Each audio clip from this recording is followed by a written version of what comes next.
Quelles sont les topologies de réseau? C'est le sujet que nous allons aborder dans cette vidéo. Une topologie représente la configuration d'un réseau pour déterminer comment il communique avec divers appareils.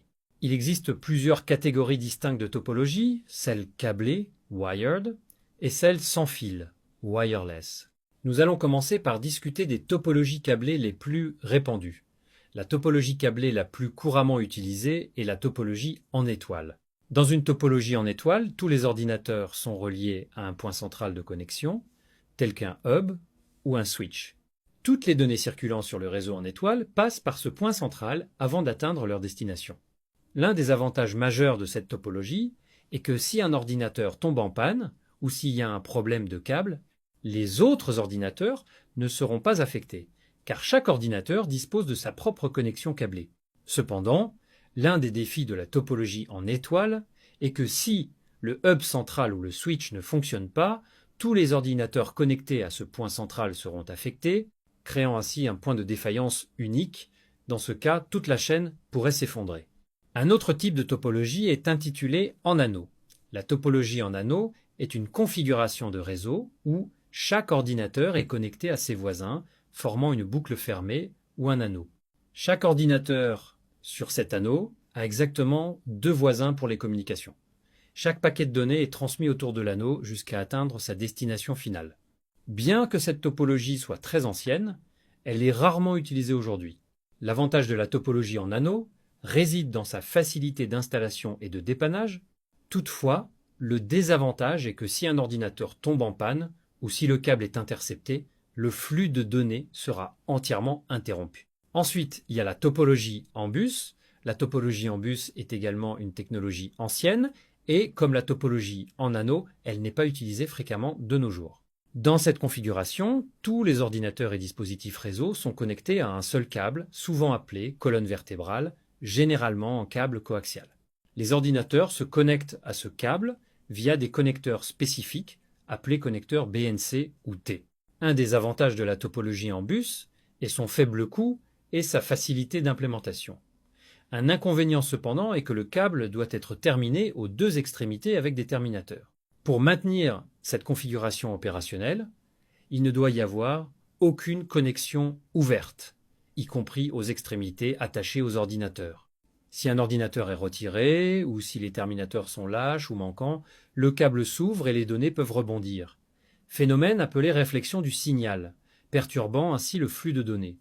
Enfin, il y a la topologie maillée. Dans une topologie maillée, chaque ordinateur du réseau est relié à tous les autres ordinateurs. Cette multiplicité de connexions rend la gestion des pannes plus efficace. Par exemple, avec 4 ordinateurs et 3 connexions par ordinateur, cela génère un total de 12 connexions pour ce réseau.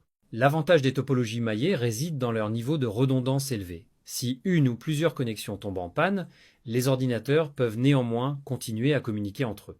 Cependant, en raison du nombre de câbles et de cartes réseau requis, les topologies maillées peuvent s'avérer coûteuses et elles sont rarement utilisées sur des réseaux locaux ou régionaux. Elles sont principalement utilisées sur des réseaux de grande envergure tels que l'Internet. En réalité, l'Internet est un excellent exemple de topologie en maillage car il est constitué de nombreux routeurs à travers le monde qui sont interconnectés pour acheminer les données vers leur destination prévue. Ainsi, même si certains routeurs tombent en panne, les données seront réacheminées via un autre chemin pour finalement atteindre leur destination. Par conséquent, l'Internet fait preuve d'une grande redondance grâce à l'utilisation de la topologie en maillage. Passons maintenant aux topologies sans fil. Commençons par l'infrastructure de la topologie sans fil. Cette topologie repose sur une combinaison de dispositifs filaires et sans fil.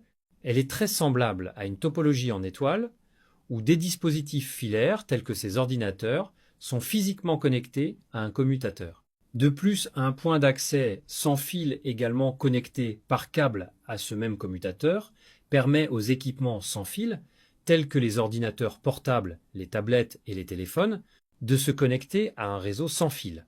Ainsi, le point d'accès sans fil agit comme un pont entre le réseau sans fil et le réseau câblé. L'infrastructure de la topologie n'est pas limitée à un seul point d'accès sans fil. En réalité, plusieurs points d'accès sans fil peuvent être déployés selon les besoins du réseau. Une autre typologie sans fil est ad hoc. Cette typologie sans fil est particulièrement simple car elle ne repose sur aucune infrastructure fixe, telle que les câbles, routeurs, serveurs ou points d'accès sans fil.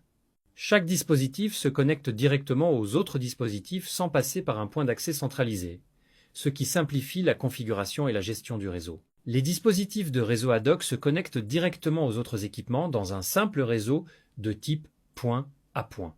Ils se connectent entre eux sans l'usage d'un équipement centralisé, tel qu'un routeur Wi-Fi ou un point d'accès. En raison de cette connexion directe sans serveur ni routeur, chaque équipement est responsable de sa propre sécurité et de ses autorisations. Les réseaux ad hoc sont particulièrement utiles pour la création rapide d'un réseau de partage de données entre équipes, sans nécessiter un réseau préexistant. La typologie de réseau maillé constitue la dernière catégorie de réseau point à point. Les topologies de réseau maillé fonctionnent de manière similaire aux topologies de réseau ad hoc, où les dispositifs sont interconnectés sans recours à un point central. Par exemple, pour déployer des points d'accès sans fil dans un bâtiment, permettant aux équipes situées à différents endroits d'accéder à Internet, on utiliserait normalement un modem connecté à un commutateur, auquel chaque point d'accès sans fil serait connecté par câble. Cette méthode requiert davantage de câbles et de temps pour l'installation, ce qui la rend plus coûteuse et complexe. A contrario, une typologie de réseau maillé permet de simplifier cette configuration. Dans un réseau maillé, chaque point d'accès sans fil communique avec les autres points d'accès pour établir une connexion Internet continue pour tous les dispositifs du réseau. Ainsi, si un téléphone souhaite se connecter à Internet, il se connectera au point d'accès sans fil le plus proche.